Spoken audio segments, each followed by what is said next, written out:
Инвеститорот на дивата тераса во близина на Чинарот, советникот на ДУИ Нефи Усеини, вербално нападнал две инспекторки од Управата за заштита на културно наследство, кои се обиделе да извршат вонреден надзор над бесправно изградениот објект. Од Охридската полиција велат дека советникот им се заканувал на инспекторките додека седеле во локал во центарот на градот. Според пријавеното, НУ вербално реагирал за вонредниот инспекцијски надзор во објектот кој што е во градба, непосредно до стариот Чинар, што е негова сопственост.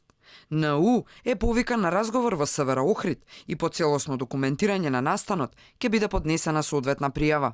На почетокот од минатиот месец, жители на Охрид алармираа дека бесправно се гради платформа кај објектот чиј сопственик е советникот на ДУИ. Локалната власт за случајот се огласи 10 дена откако тој беше обелоденет во медиумите.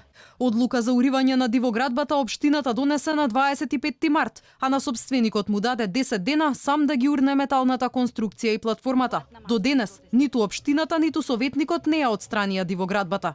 Веде градоначалникот на Охрид Константин Георгиевски пак се правдаше дека тендерот за избор на фирма која би го спровела уривањето пропаднал, а градските власти нов ке распишеле дури по изборите.